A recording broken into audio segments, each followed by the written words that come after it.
欢迎来到女明星新闻渠道，点击订阅频道，不要错过当天最热门的新闻。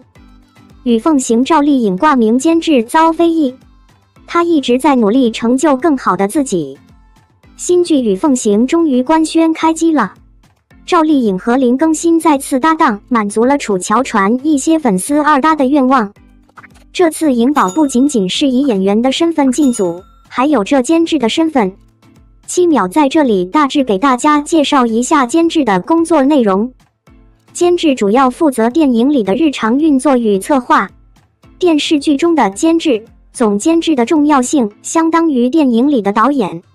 一般代表制片人或制片公司法人，由他负责摄制组的支出总预算和编制影片的具体拍摄计划，代表制片人监督导演的艺术创作的经费支出，同时也协助导演安排具体的日常事务。这次颖宝首次担任剧组里的监制，对他来说是一个全新的挑战。颖宝每次出现都会有一个新的成长，他一直在努力成为更好的自己。记得《知否》官宣剧照被放出来时，很多人不看好这部剧，认为女主不适合有刘海等等，但是之后《知否》大火，颖宝这一仗打得漂亮。相信颖宝，他一直在用心给我们带来好的作品。颖宝加油！乡村女孩赵丽颖背后的紫玫瑰是我的勋章。2016年，赵丽颖出席白玉兰奖的颁奖典礼，她穿着镂空的露背礼服，却在后腰部位纹了一朵略显突兀的紫色小花。造型曝光后，有人质疑她身为公众人物不应带头纹身，有人嘲笑她一如既往不伦不类的土气。直到粉丝拿出一组照片，所有不和谐的声音都偃旗息鼓。因为那朵紫玫瑰不是她的造型，而是她的勋章。这一切还要从赵丽颖的娱圈历险记说起。1987年，赵丽颖出生在河北省廊坊市的一个小乡村中。和很多从小学琴棋书画的明星不一样，赵丽颖的童年没有聚光灯，没有兴趣班，除了上学，就是在田间地头帮家里人务农。接受采访时，她说，现在都不忍心看自己小时候的视频，因为干农活，手永远是黑黑的。双引号。后来她拍戏时不怕苦不怕累的拼命三娘作风，大概也得益于小时候务农养成的坚韧个性。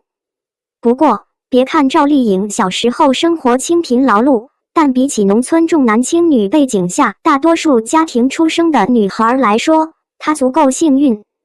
因为喜欢模仿《还珠格格》里的小燕子演戏，爷爷奶奶就亲手给她做小燕子的绣鞋。在她模仿演员或者歌舞综艺里的明星时，弟弟也总是毫不吝啬地送上夸奖。身为警察的赵府虽然严肃古板，一心想抓好孩子的学习，但对女儿这些唱唱跳跳的爱好却从不干涉。良好开明的家庭氛围是赵丽颖追梦的底气，也是她永远的后盾。中学毕业之后，因为成绩不理想，赵丽颖没能考上高中。很多家里条件一般的农村女孩，进入中专的首选都是幼师和护士。赵丽颖却不愿意，她一意孤行地选择了空乘。在她心里，空乘类似于模特，是她能选择的离演戏最近的职业。家人虽然不赞同，但并没有阻止赵丽颖自己去选择未来。但这个专业前景远不如她想象的那般美好，不但要有颜值和身材，还要有钱。据说，赵丽颖同专业一个学姐，家里花了10万块，才将她送到了机场，还只是最底层的地勤工人。显然，赵丽颖的家庭条件不足以支持她如此昂贵的梦想。毕业后，她理所应当的失业了。为了生存，学历不够，专业又不接地气的赵丽颖只能在社会底层摸爬滚打的打工。她当过超市的收银小妹，当过饭店的服务员，在街边发过传单，去公司干过销售。社会底层是最能看尽世间百态，尝尽苦辣辛酸的地方。正是因为有这样的经历，赵丽颖才会像拼命三郎一般的抓住一切机会向上爬。她有野心，有梦想，敢于挑战一切未知，又肯吃苦，不怕累。命运总是更容易眷顾这样的人。很快，赵丽颖就迎来了人生的第一个转折点。最开始做出辞职参加选秀的决定时，身边不少人都觉得赵丽颖疯了。她那时候已经找到一份文秘的工作，稳定体面又轻松。但赵丽颖觉得那样的生活不是自己想要的，直到她在网络上看到雅虎搜星的广告，想起自己幼时梦想的赵丽颖毅然辞职报名。后来她笑称自己那时候真的很愣，其实根本不知道节目在比什么，只是觉得想参加就去了。但有勇气这一点就已经打败了99%的人。在节目里，赵丽颖靠着清纯甜美的长相和落落大方且不服输的冲劲儿，一路过关斩将，拿到了冯小刚组的冠军。根据节目的承诺，毫无背景和演戏经验的赵丽颖比赛刚一结束，就签约华谊兄弟，还担任了冯小刚新作《贵族篇》的女主。俗话说，背靠大树好乘凉。不管是娱乐圈首屈一指的经纪公司，还是冯小刚女主的超高起点，似乎都表明着赵丽颖的未来会一帆风顺。但现实往往不会这么简单容易。华谊兄弟旗下大腕数不胜数，赵丽颖一个没有任何背景才能的小菜鸟，过了刚签约时的新鲜感，基本就会被抛诸脑后，任其自求多福。冯女郎的身份也无法给她带去什么实质性的资源。赵丽颖还没从踏进娱乐圈的喜悦中走出来，就很快陷入了迷茫。但她从不是会轻言放弃的人，没有资源就跑遍大大小小的剧组去当龙套，没有演技就从早到晚待在剧组里，观看揣摩老戏骨的台词情绪，甚至厚着脸皮不耻下问，哪怕一个龙套角色，他都要凑到导演面前求指导，混脸熟。但他需要克服的远不止这些。演员这个职业，外人看过去光鲜亮丽，其实背后的辛苦和付出只有自己知道。可能为了一个镜头，要一次一次的沉入水中，一次一次的跌倒在雪地上；可能为了一缕光线，一轮月亮，要连轴转几十个小时，昼夜颠倒。有房车有助理的大腕还好，像当时的赵丽颖这种要多少有多少的龙套演员，在剧组几乎没有人权。可能辛辛苦苦一整天，在地上摸爬滚打，受了一身伤，最后一个镜头都没留下。后来赵丽颖谈起那段时间的经历，说自己曾经为了等一场夜戏，整晚都沐天席的睡在一块大石头上，连一条毯子都没有。说这句话时她很平静，那段时光似乎没有给她留下任何怨天尤人的悲愤和阴影，只留下了被一遍遍打磨出来的坚韧和顽强。这样的日子，赵丽颖过了5年。这5年里，她也演过一些有台词有名字的小角色，得到过一些轻飘飘的关注度，甚至还拿过不怎么被大众熟知的奖。金婚里叛逆又淘气的童多多，锁清秋里忠心机灵的文燕，佳期如梦里叛逆倔强的安安，红楼梦里端庄大气的邢岫烟。这些知名作品中不那么知名的角色，没有让赵丽颖大红大紫，但却让她一步一个脚印的走到了更多人的面前。2011年，赵丽颖和华谊影视的合同到期，她没有选择续约，而是跳槽到了海润影视集团，也因此迎来了人生的又一个转折点。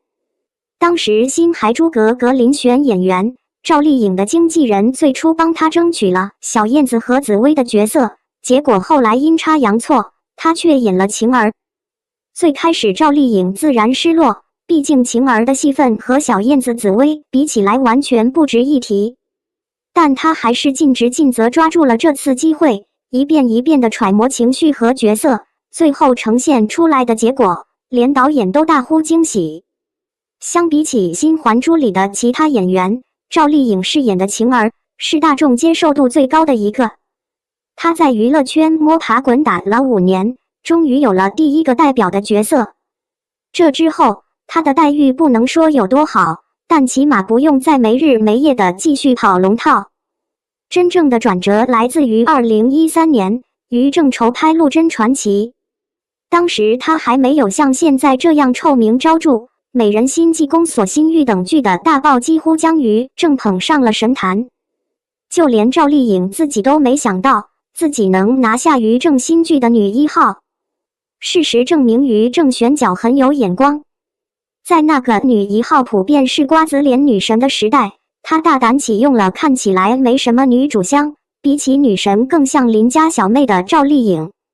赵丽颖也没有辜负导演的期望，非科班出身的她演技毫不拉胯，且和陆贞相似的经历让她更能共情。这部剧从开播到大结局，收视率稳居全网第一，所有人都记住了这个有着圆圆可爱脸，内心却倔强不服输的女孩。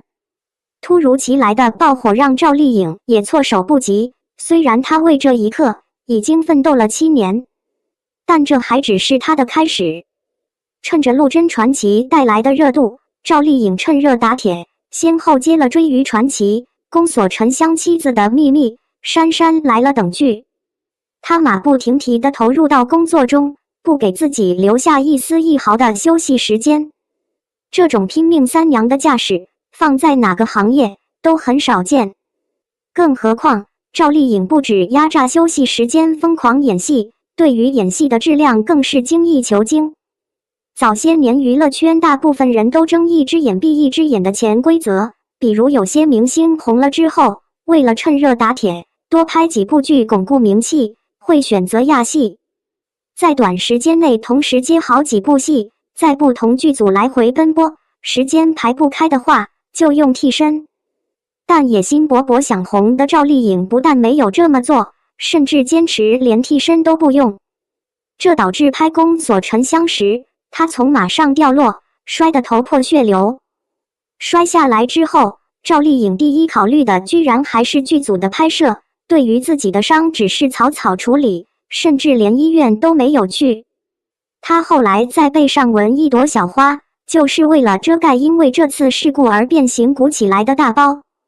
这样又认真又敬业的演员，别说观众，哪个导演不喜欢？靠着不断积攒的好口碑，她接到了现象级爆巨花千骨的剧本。这部剧不但让她拿下了白玉兰最佳女主角和华鼎奖最佳女主角的提名，获得了金鹰奖观众最喜爱女演员和澳门国际电视节最佳女主角奖，而且让赵丽颖成功跻身一线花旦行列，和比她早红好几年的杨幂、唐嫣、刘诗诗等人并称85花的领头羊。有作品，有收视率，有实际，有粉丝。到了这个地步，已经是很多明星演员一辈子可望不可及的成就。但赵丽颖依然没有停下脚步。加油吧实习生、吉祥天宝、老九门、青云志、胭脂、乘风破浪、楚乔传。短短2年时间，她演了将近10部影视剧，真正把自己活成了陀螺，一刻都不停下来。后来谢娜吐槽赵丽颖，说她1年只休息3天，导致自己想见她一面都要提前2个月预约。这样的工作强度一直持续到2018年，她的工作重心才慢慢从求量变成了求质。她主演的《知否知否》应是绿肥红瘦，从质感到立意再到选角和演技，无一不是精心打磨，从开机到杀青用了将近7个月。这7个月里，赵丽颖耐心跟着剧组一遍遍的磨镜头，坚持不用替身。她甚至在冬天亲自从5米高台跳下水去拍摄。这部剧打破了正午阳光一向高口碑、低收视的魔咒，收视率讨论度稳居全网第一。而她参演的《幸福到万家》虽然还没有播出，但已经靠着郑晓龙和赵丽颖2个金字招牌未播先火，期待指数爆棚。至此，赵丽颖的娱乐圈之路已经足够鲜花着锦，但她犹嫌不足的，转身又当起了制片人。6月14日，改编自同名小说的大 IP 与凤行开机，其中赵丽颖不但和林更新2次合作，圆了楚乔传很多意难平粉丝的一个梦，而且还担任了这部剧的制片人，意味着她在拍摄中更大的话语权和更高的自由度。想必不会再出现楚乔传那样烂尾的情形。